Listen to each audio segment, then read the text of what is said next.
Midsummer Scream.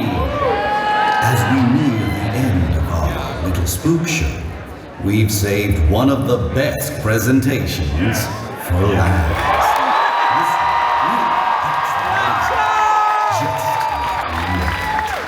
Universal Studios Hollywood, the birthplace of American horror movies. Each autumn, the park is transformed into one of the biggest Halloween events in the world, drawing fans from all corners to come face to face with their ultimate nightmares.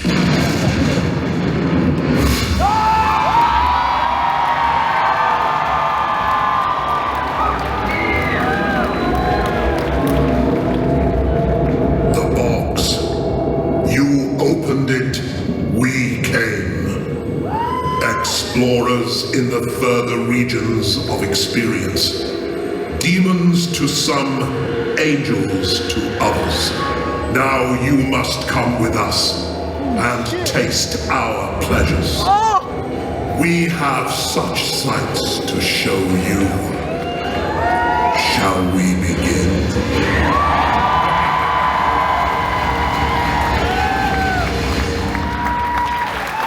Midsummer Scream.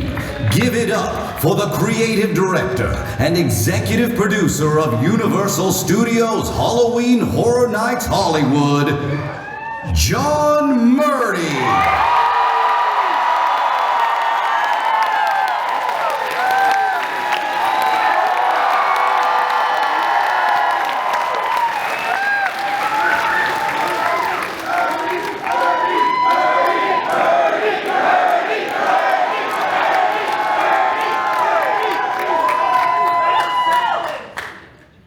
How you doing?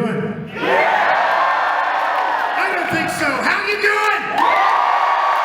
All right. Let's get this party started. It's haunt season, yeah?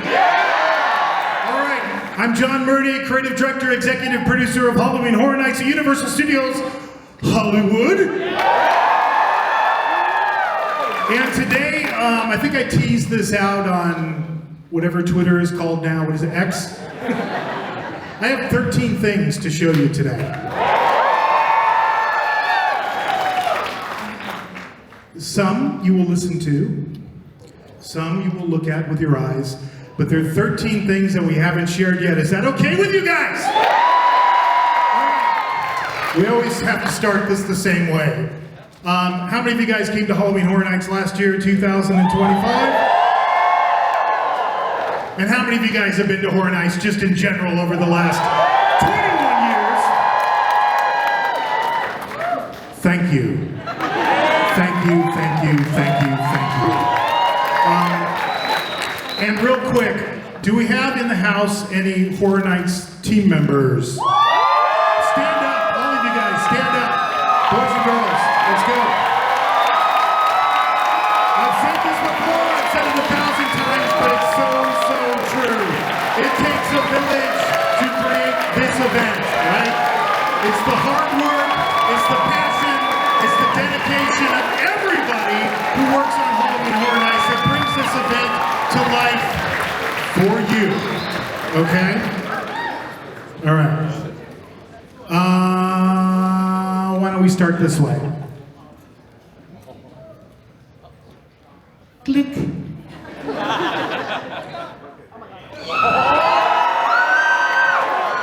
By the pricking of my thumb, something wicked this way comes.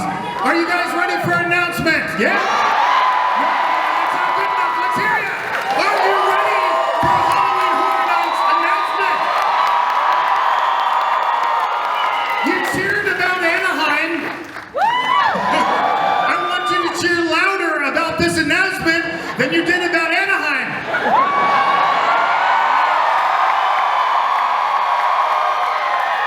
All right, heads up to the AV team, because this is the first of the 13 things, and something we're going to show you.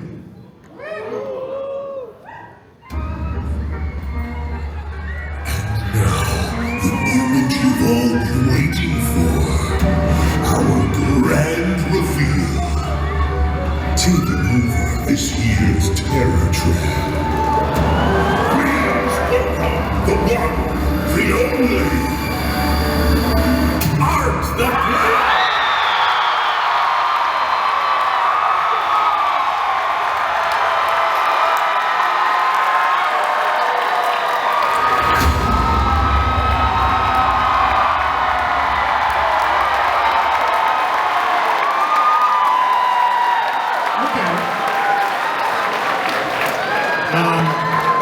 Hey, credit where credit is due. The whole reason that we even knew about art back in the day was you guys. Yeah. From the minute, the first movie came out, people were coming up to me in the park and saying, Art the Clown, Art the Clown, Art the Clown. Last year, we brought it to life as a house, right? And we brought it to life in the park in places you least expected. Like the retail store, sorry about that retail. Food establishments, sorry about that food. So we wanted art to be part of our event this year. But we wanted to make it something new, something different, something you guys have never seen before. So we decided to have art take over Terror Tram. And I don't even know if it was my idea. I can't even remember back that far.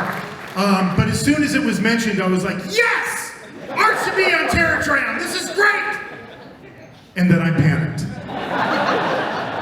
And it's what I would now refer to in my career as the Exorcist panic. Do you guys know what I'm talking about? So I chased the rights for The Exorcist for like a decade, and when we finally got them, I was so psyched, and then I went, oh my God. It's a movie about an 11-year-old girl that never gets out of bed. But we figured it out. And I had that same panic with art. Why? Because we always start Terror Tram with a video that we create, right? That kind of introduces the story to y'all. And then a realization hit me. He doesn't talk. He never talks. Damien multiple times has reminded me that he never talks. So we had to get creative. So,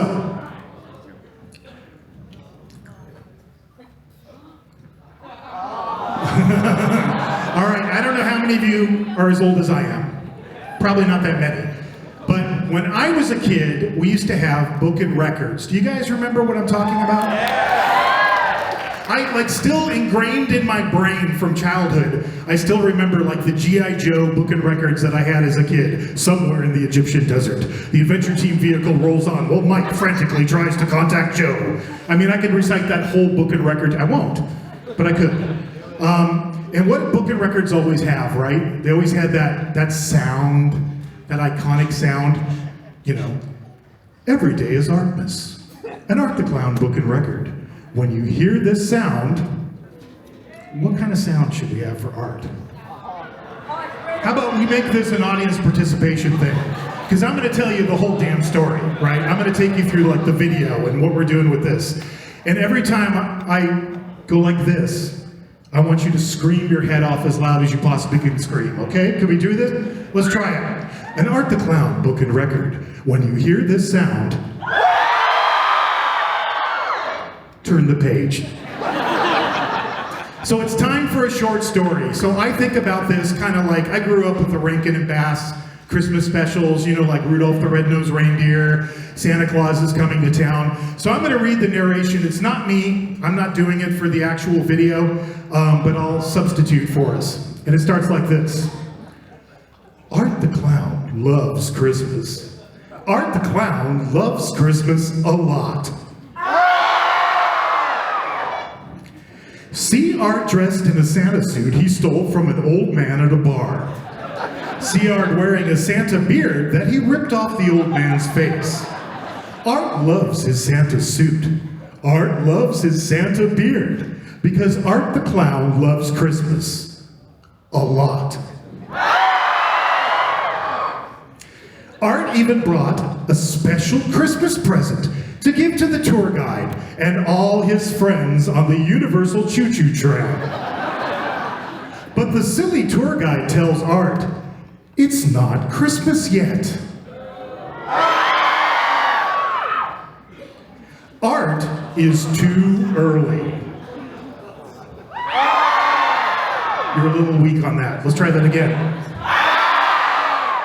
This makes Art sad. This makes Art mad. Because Art the Clown loves Christmas a lot. Art decides the tour guide and his friends on the choo-choo tram don't deserve his special Christmas present because they are naughty. Art will put them on his naughty list. Art will make his own Christmas. Art will make his own Christmas on the Universal Backlot, the place where the choo-choo tram is going. And all Art's naughty friends on the Universal choo-choo tram will be sorry that they didn't let Art have his Christmas. They will be really sorry. See them run. See them scream. Because Art the Clown loves Christmas. Art the Clown loves Christmas a lot. All right. So, all of that artwork was done by our very own Lucas Colshaw. He does all our character illustrations. Give it up for Lucas Colshaw. So, when you get on the tram, the tour guide's gonna warn you, like, hey, do you guys hate how it, and let's just ask you guys this question. Do you hate how every year it seems like Christmas comes earlier and earlier? I mean, it's not even like Halloween and they're already stacking all of the Christmas decorations. They've moved out the Halloween stuff. You have to listen to All I Want Is for Christmas Is You like 24/7 on the radio. Well, there's one guy at Universal who loves Christmas so much that he wants every day to be Christmas.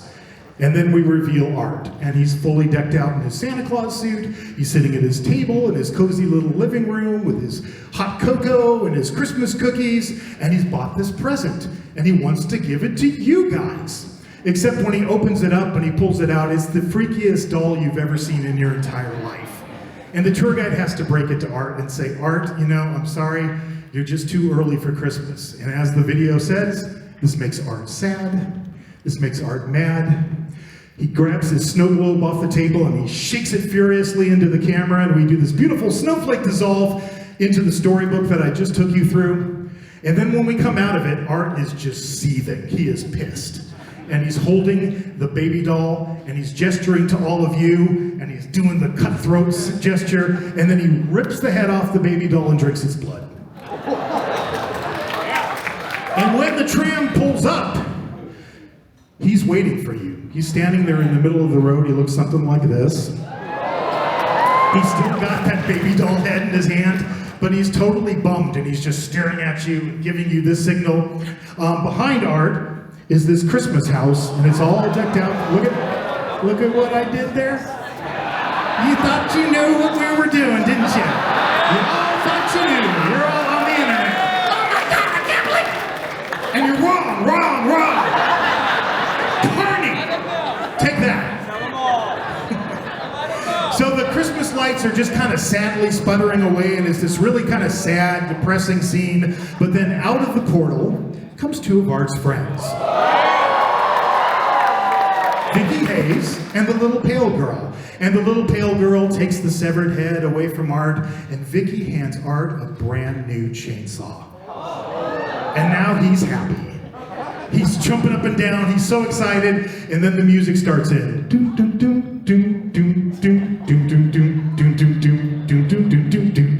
you know what that is?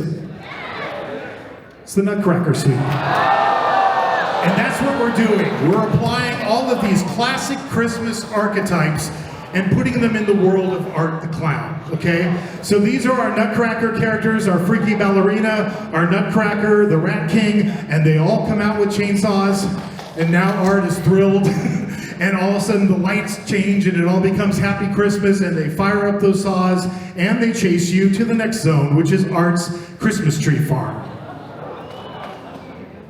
Here's the portal for that. You thought you knew what we were doing, and you were wrong. But this is a full-service Christmas tree farm. It's not just the place you get your Christmas tree. They have a motto: we slice them, we chop them, we trim them, we top them. So Art, Vicky, little pale girl, they're cutting bodies open, they're ripping out the intestines to string the tree. Little pale girl's ripping heads off of people to use as the tree topper, and it all coalesces in an amazing Christmas tree display with Art's little helpers helping them along the way. Oh. I'm missing a slide. Okay, I'll tell you what it is. You ever seen Christmas Vacation? You know when Chevy Chase, Clark Griswold, tries to plug in the tree? That's what's going to happen to Art. Okay, so the Bates Motel is being transformed into the 12 Sleighs of Christmas. And it's basically like a Christmas party, like a themed Christmas party where everybody dresses up, but it's being crashed by Art the Clown. So we're redecorating the whole Bates Motel. Every door alternates red, green. Vicky is doing some damage to this snow bunny that she stabbed multiple times with multiple different knives. She's taken this dude on the naughty list and cracked his head open like a walnut with a vice. And little pale girl has jabbed an icicle into that poor elf dude's eyeball. And then she's taken another one and shoved it through the girl's cheek. And then Sienna Shaw makes a cameo. So this is our snow angel version of Sienna. And she has a chainsaw showdown with Art the Clown. And that takes us to our next location, which is Art's Christmas Cafe. Food is a big part of Christmas every year. So we have our maitre d' Art and his two sous chefs that are preparing all the lovely food that you're going to be eating. And in the kitchen and in helping work the restaurant, we have the Christmas ham and the Christmas turkey. One thing I noticed last year, we had all these arts all running around the park, and I know a lot of you guys wanted to get a picture, right? You wanted a picture with Art, but it was like the Pied Piper trying to keep up with him. He was just jetting all over the park. So we're gonna do that for you this year. Our Hollywood sign, covered in blood. You can have the decision at that point in the experience where you can get in line and get a picture with Art for your Christmas card, you know? That takes us up to the entrance to War of the Worlds, which is held for the holidays. This is going to be totally UV. This is some of the artwork we're creating. And this is where we bring in snowmen, although they're more like Clockwork Orange snowmen. Like this. And then we come into War of the Worlds proper. You know, that's the thing with Terror Tram, right? This is what? My 21st year doing Horror Nights, 20 years. Because you can't really count COVID. I mean, I count it, but you guys can't. And there was one year where we didn't have Terror Tram, so I guess 19 years of Terror Tram. Every year we sit down to design it, we always have to face this reality. Okay, there's a base motel, because it can't move, and there's a plane crash. So we had to figure out why there's a plane crash in this particular concept. So we thought, what if Art had like a World War II flak gun, right? And what if little pale girl is like his spotter, and they're listening real carefully, and they hear, ho, ho, ho, Merry Christmas, and then they just open up on Santa, right? And you hear, oh no! And then it's like, you know, a plane in World War II, big explosion. And then he's also taken out the Polar Express airline that delivers all the presents. He's taken them all out with his flak gun. And we're going to get into Christmas kills. So these are all the different people who live in the town, all being murdered in horrible ways. And then we're going to bring some other Christmas archetypes to life, like Jack Frost and the Snow Queen. And this is a new one. This is called the Christmas Death Angel. So basically we mashed up like the idea of Charles Dickens' A Christmas Carol, like the ghost of Christmas future with like a Victorian angel. We have them grounded figures. We also have a still walker one as well.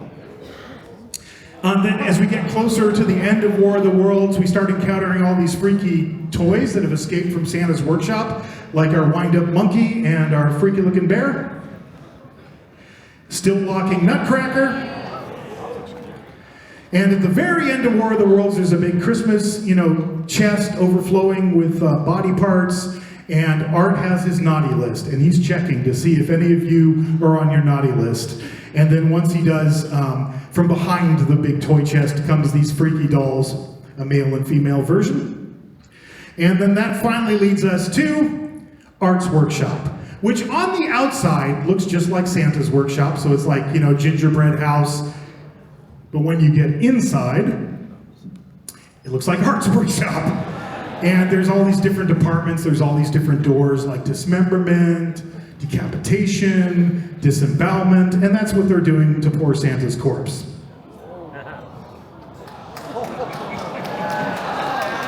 Sorry, Santa. And that's Terror Tram!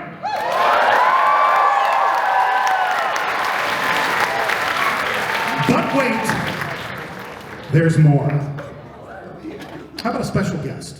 All right, let's give it an even louder welcome to Charnas from Ice 9 Kills. Hey. What's up, Midsummer Scream? So, it is a horror and a pleasure, John, and in front of this beautiful Midsummer Scream panel to announce that we, Ice 9 Kills, are creating completely original music for the 2026 Terror Tram starring Art the Clown.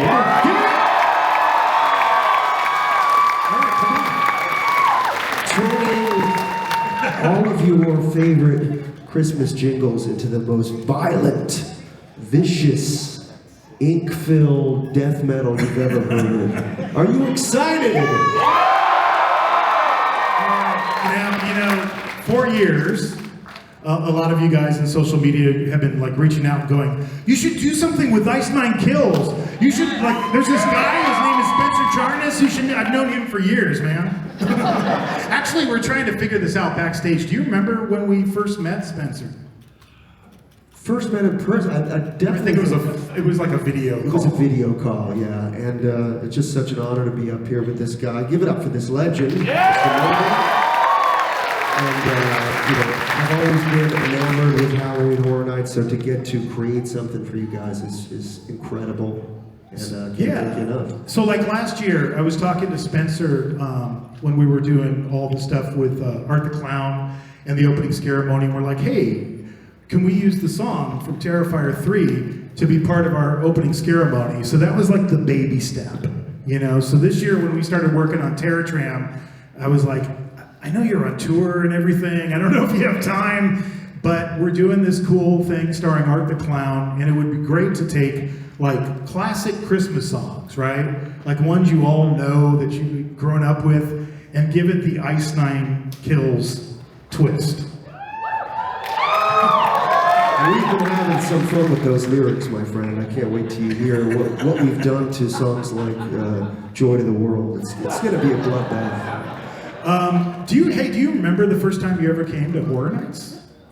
First time I came, man, it's been a wild ride. I remember loving Halloween. You did a Halloween 4 house, yep. And I actually was lucky enough to, I was working with Dread Central at the time, yeah. And I got to interview people on the carpet and talk to Danielle Harris from Halloween 4, and Dwight Little, the director, and also I remember I was on the carpet, and they told me that I was going to interview some people from Halloween and whatnot, and then some guy came up to me, he goes, oh, by the way, you're going to interview a Slash.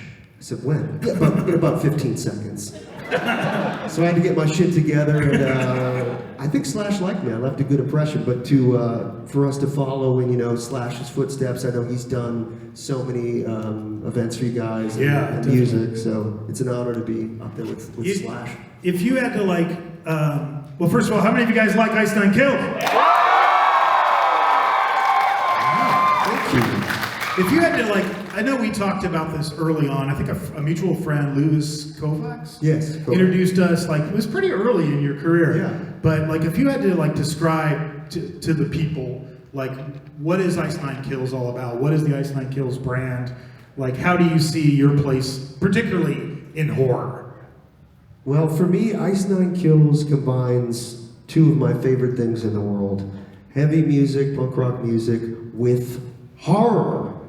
And it's to me, it's trying to find that perfect bridge between both. And you know, they're so synonymous with one another. They're both counterculture. They're against the grain. And it's just stuff that I've worshipped since I was a little kid. You know, in that theater watching Scream for the first time when I was 11 years old, and getting the goosebumps by hearing, you know, the killer talk about Michael Myers and talk about Jason Voorhees, and it's just always been in my blood. And now we're ready to shed some blood. Halloween Horror Nights, right? Absolutely. Maybe one more question before. Hey, would you guys like to hear? Okay. Let me ask Spencer one more question. Like, was Halloween like your favorite holiday when you were a kid? Oh, absolutely. Do you remember like more so than my birthday? Absolutely. Do you remember like what you dressed up as a kid for Halloween? Pretty funny. I was about maybe 6 or 7 years old when I first saw Halloween, and I became obsessed with the character of Michael Myers. So I got the jumpsuit, I got a Michael Myers mask. I looked in the mirror and I was just like, you know, I'm only like 4 feet tall. So I remember, I was like, Mom, can I borrow your high heels? So I put electric tape around her high heels so it didn't look like, you know, Michael Myers was wearing high heels. Michelle Myers with me. And I walked around the neighborhood like almost every day in October. Like not on Halloween? Like, yeah, not even on Halloween. Because I thought it would be scarier if you look out your window and it's like October 2nd. Yeah, that would be scarier, all right. But now in retrospect, you know, I was probably only about 5 feet tall with the high heels, so I don't think anyone was very threatened. Yeah. Aside from Terror Tram, is there anything you're particularly looking forward to this year for Halloween Horror Nights 2026? Woo! Well, to me, Hellraiser has always lent itself to this incredible aesthetic. You know, Clive Barker. I don't know what the hell's going on in that guy's head, but he's scary. I do. Yeah, well, you live it. I've known him for a while too. But you know, a guy like that, you know, not only created Hellraiser, but also Candyman. Of course, the legendary Tony Todd. Give it up for Tony Todd. So I can't wait to see what you're going to do with that property. That one is one we've been waiting for a very long time. It's one of our White Whale properties. We're so excited to finally have the rights to do it, working with Clive, and I think it's going to blow everybody's mind. I can't wait, man. All right, AV team, we're going to, it's cool with you guys. Is it all right if you want to hear Joy to the World? Do you want to hear Joy to the World, or what Spencer and Ice Nine Kills has done to Joy to the World? Because you guys sent me this track and I was like, oh my God. I mean, Terror Tram is going to have the most intense, you know, music score it's ever had in its entire history of existence. But if you're cool, you ready? Yeah. You guys want to hear it? Okay, let's do it. Joy to the world, now morn hath come, the dead break down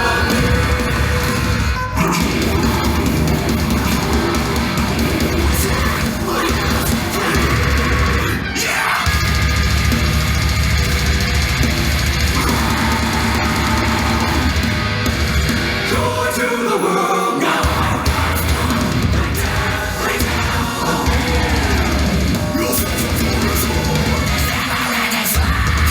It's just a train.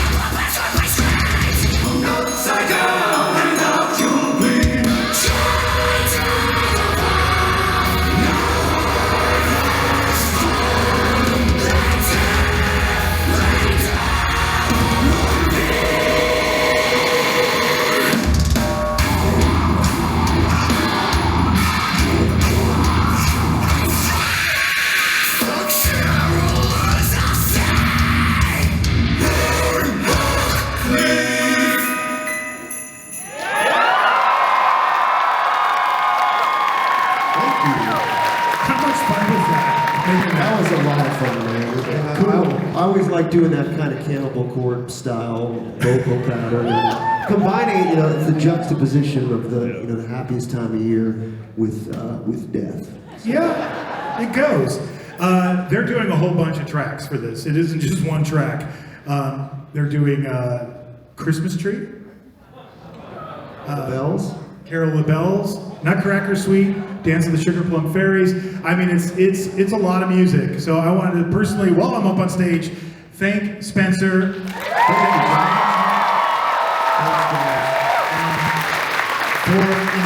being part of this year's event. We're thrilled to have him.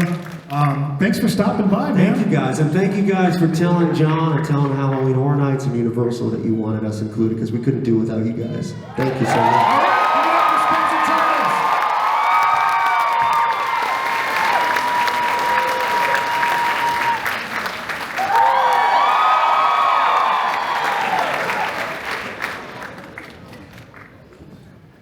Well, what do we do now? Announce more? What? Announce something else? Just announce Terror Tram. What else could we possibly announce? By the pricking of my thumb, something wicked this way comes. Do you want another announcement? Let's go! Oh, that's not good enough. Come on!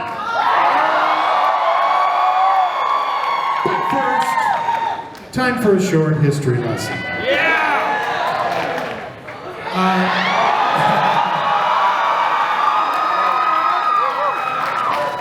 We've had a long legacy of doing Latin American content for Halloween Horror Nights. And again, credit where credit is due. I didn't grow up with these stories, it wasn't part of my culture. But you guys came up to me unsolicited for years saying, have you heard about La Llorona? Have you heard about El Cucuy? That really fired my imagination and the imagination of everybody that works on Halloween Horror Nights. So since 2010, with a couple of breaks, we've been really focusing every year on doing a special Latin American themed house. We just came off the Monstros trilogy, right? I think I stood up on this stage last year and we're like, it's done, this is the end, this is the final act of the trilogy. And then the event opened. And it was this huge hit. But I made a promise, so it is done. I know. So we had to come up with something new, and I should mention and give credit to, there's a group of people at Universal Studios Hollywood. They're my colleagues that work on Horror Nights.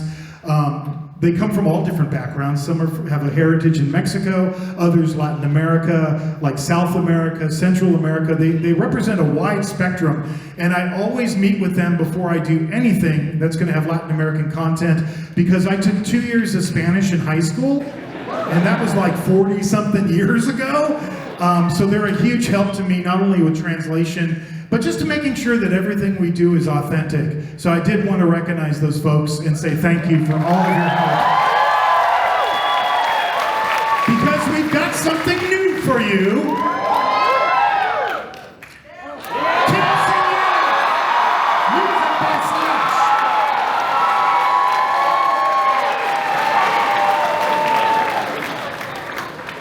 This is going to take some explaining. It's like I need a priest, because this thing just keeps advancing without me actually touching anything. But it's cool, leave it there.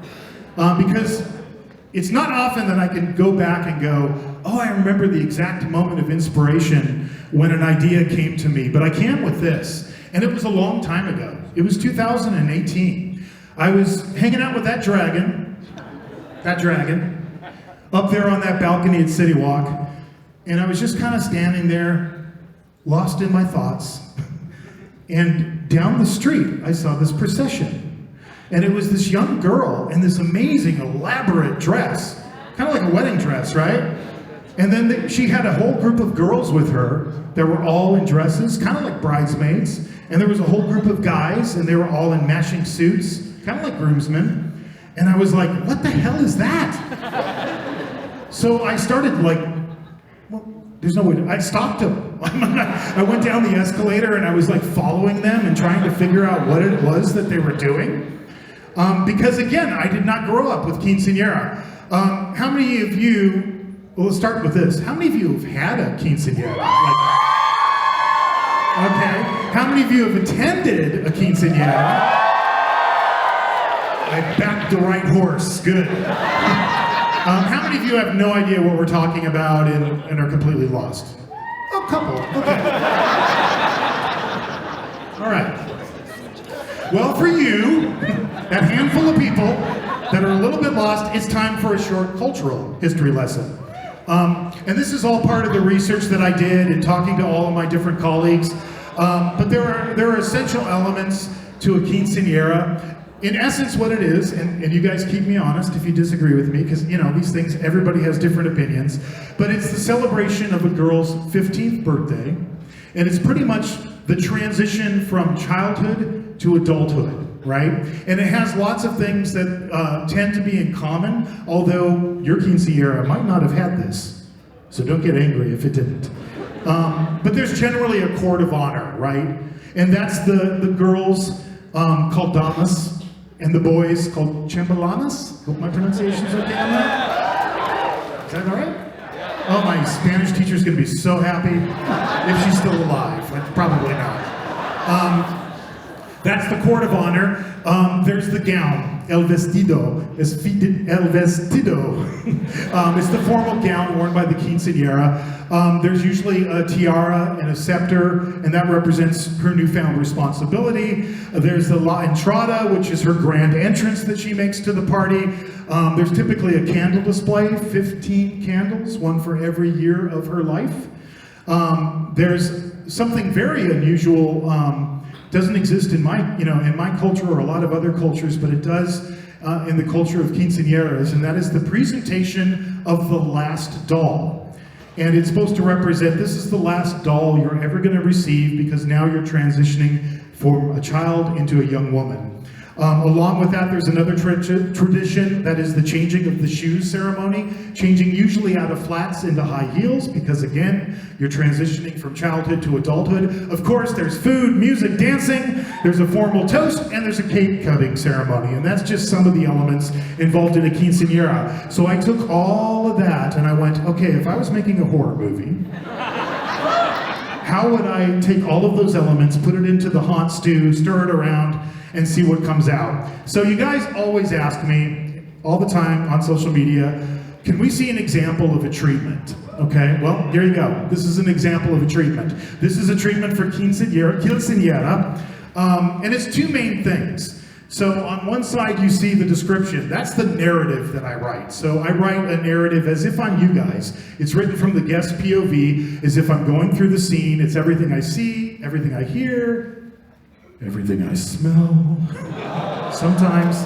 And on the other side, that's like a technical breakdown of elements. So you'll see talent, hand props, scenic, graphics, props and decor, static figures, audio, video, lighting, special effects, notes. I'm trying to capture every single thing that's going to go into this scene so that our team knows what they're going to produce. And then all of that goes to my longtime partner, my art director, production designer. Give it up for Chris Williams. Chris takes that treatment and all of the visual research I've done, and then he draws his conceptual ground plan, and then Chris and his staple of production designers do all of the elevations for the sets. I showed you some of those elevations for Terror Tram. By the way, those are all hand-drawn by artists, by production designers that work in movies, film, television. They come and work for us every year for Horror Nights, and then once that's all done, then it goes into computer, but everything's done by hand. But the first thing I do when I'm writing a treatment is I write kind of like the elevator pitch, as if it was a movie, and then I flesh that out into what I call an executive summary. So I'm gonna actually read this to you to give you the setup for what this house is all about. And then I'm going to let you hear something. Would you like to hear something else? Okay. So the Fiesta de 15 Años, more popularly known as quinceañera, is normally a time for 15-year-old girls to celebrate their rite of passage from childhood to adulthood, and all the people who made that journey special. but not for Lola. This troubled orphan with a dark and tragic past is planning a quinceañera unlike any other, a festival of death designed to take revenge on all the people who have wronged her. The setting for this party to end all parties is the burned out ruins of Lola's childhood home, the place where her parents perished in a tragic fire during the height of the festival of Dia de los Muertos, November 2nd, which just so happens to be Lola's birthday. All of this happened 10 years ago. Lola miraculously survived the fire but was left with lifelong emotional and physical scars. Orphaned at an early age and badly disfigured by the fire, Lola became the object of ridicule for her classmates and an easy target for bullies who made her life an endless torment. Lola's only refuge were the stories her parents told her, tales of vengeful ghosts, malevolent spirits, and fearsome monstros that would punish the wicked. For Lola, these stories became an all-consuming obsession. For in the eyes of her cruel classmates, she was a hideous monster, and now that pitiless mirror would be reflected back on them. As her 15th birthday drew near, Lola began to plot a way to take her revenge. Since she had no parents, she would throw her own quinceañera with her heartless classmates as her court of dishonor. The invited guests will be the ghosts, spirits, and monstros from her childhood stories, conjured by Lola to be the perfect vessels for her revenge. 15 candles, one for each of her victims. It'll be a quinceañera unlike any other, and no one will get out alive.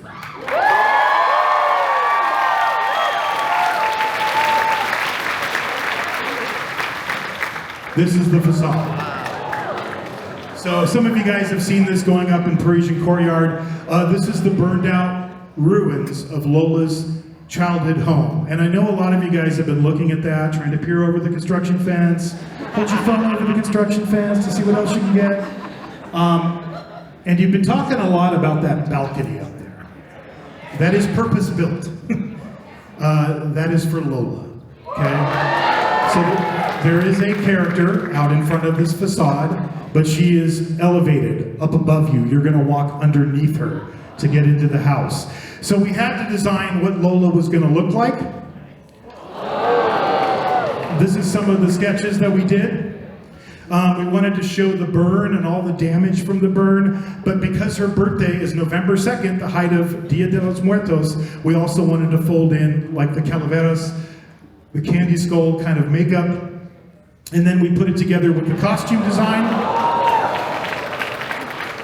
So she has this kind of fiery appearance, which involves UV. So we did a makeup test recently. We took this prosthetic makeup. This is done by our makeup artist, Patrick McGee Effects. And then he just did this makeup test just like the other day. So why am I doing her in a prosthetic? Because we do have ones of her in a mask as well. It's because I need her to lip sync. But most importantly, I need her to do a song. First time ever in the history of Halloween Horror Nights. Last year, I was at the event. I was hanging out. I was down by H-Lot. I was with my daughter, Izzy. The girl who, I had her AI search herself the other day, and she was really mad because it came up. She is known by the nickname, the girl who cannot be scared. And she was like, what did you tell them? And I was like, it's AI, honey, it just made it up. It wasn't me. But Izzy and I were at Horror Nights, and all of a sudden my phone beeped and it was Slash, and he was there with his son, so it was like, hey, let's hang out. So we were hanging out and going through the houses, and at the end of the night, I was walking him to his car, and I went, and he just looked at me and he goes, next year. And I'm like, oh, okay, we're gonna have that conversation. And I said, hey, there's this thing I came up with in 2018, I've never done it, maybe this is the time to do it. kind of told him the basic idea. When I got back to Ireland, I sent him the treatment, and then just like a few weeks later, I got this beautiful piece of music from Slash on Spanish guitar, and then I kind of said, hey, here's an idea. What if we wrote a song? So I wrote the lyrics, the vocal melody. Is Stacy Quinolte in the house? Stacy Quinolte anywhere? Stace, if you're here, raise your hand, stand up. No, not in the house. I gotta give credit to Stacy. Stacy's our producer, arranger, and co-writer. So all the music we've done with Slash over the years, Stacy has done it. I don't know if Danny's in the house. Danny, stand up! Okay, this dynamo. So we were trying to find the voice of Lola, right? And you know, and we were kind of getting frustrated. And then so I think Stacy asked Danny. She had this whole background in theater and everything. So I'm going to play you, if it's cool with you, I'm going to play you the whole track. Right? It's a little bit long, but you know, you'll be the first to hear it. Is that cool? So all of the voices you hear on this track are Danny. All of them. Give it up for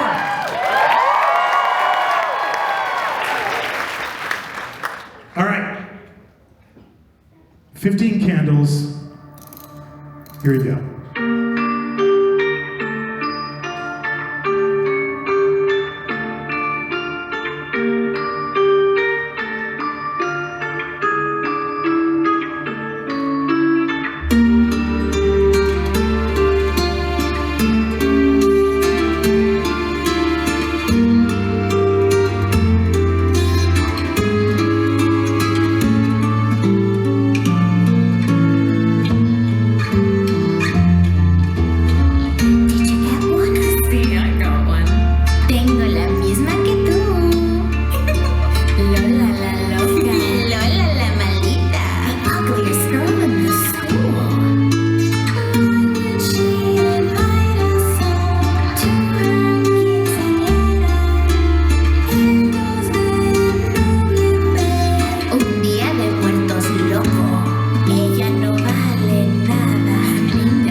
guys were, when you were kids, were you bullied? Anybody? Did you ever bully any of you guys? Probably everybody in the horror community, right?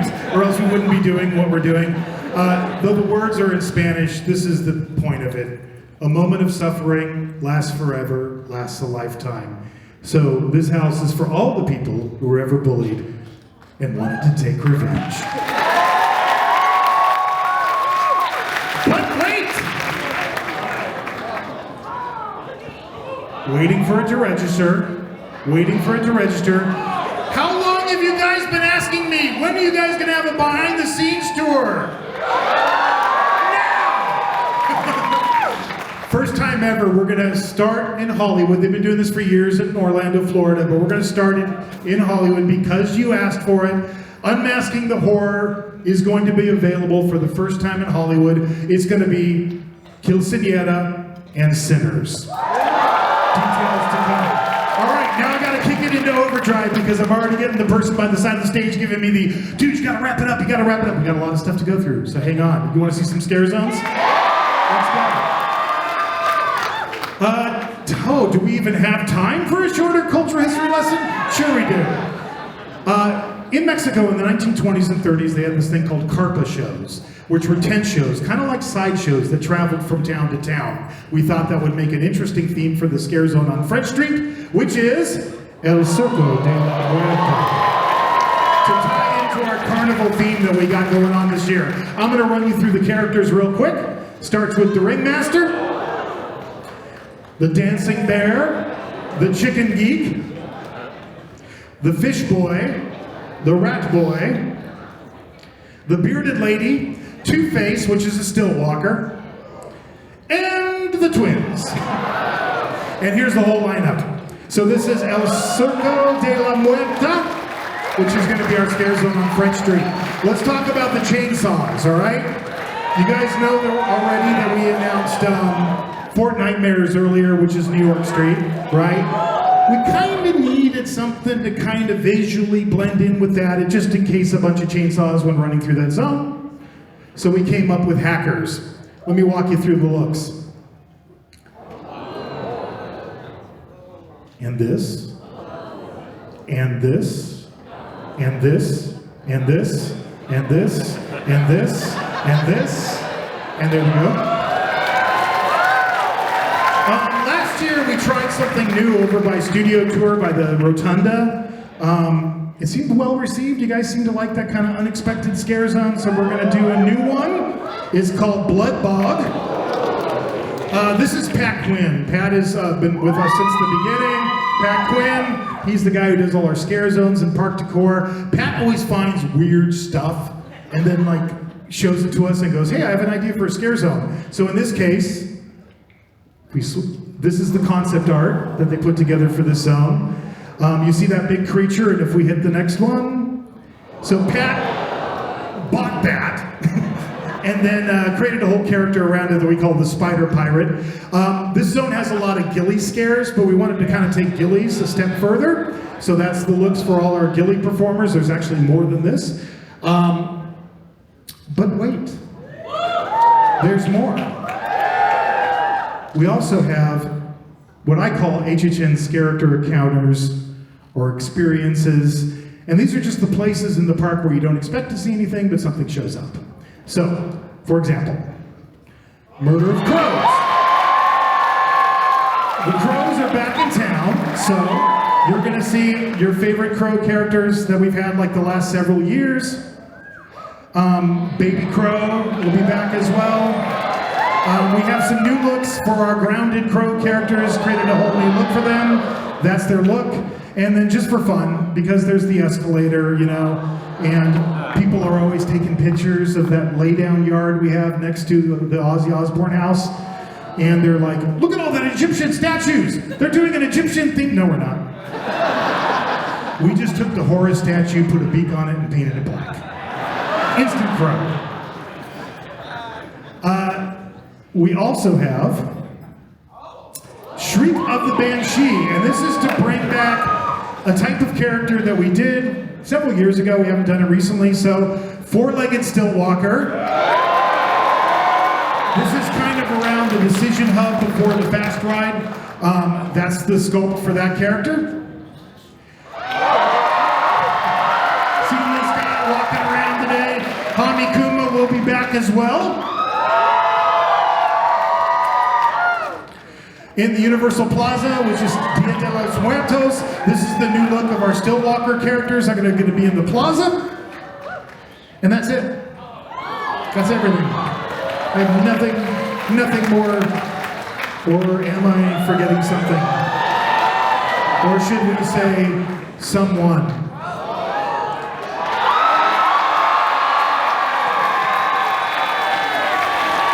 Last year, we did an experiment.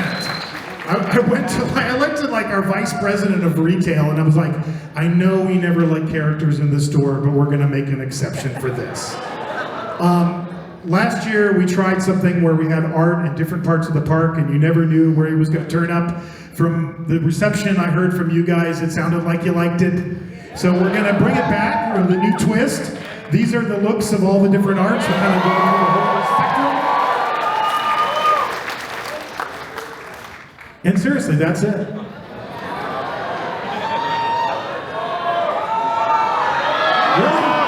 What possibly more could I do for you?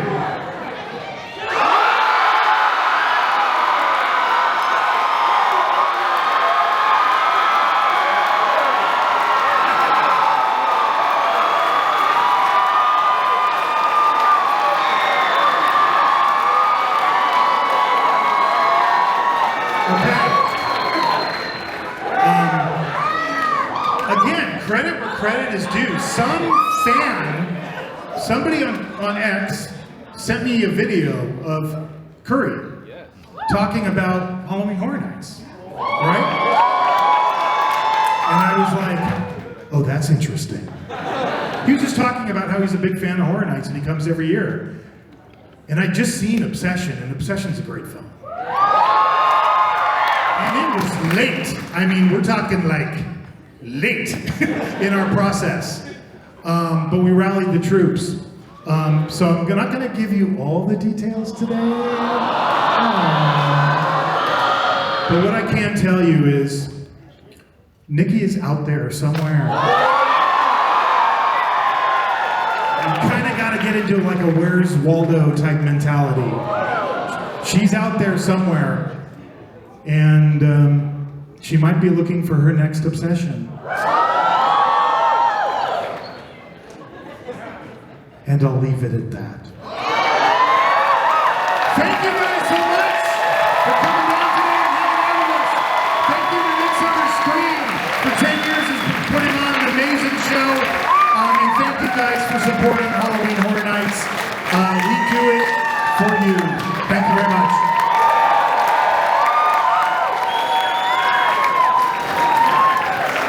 At this time, we ask that you collect your belongings and make your way out of the theater.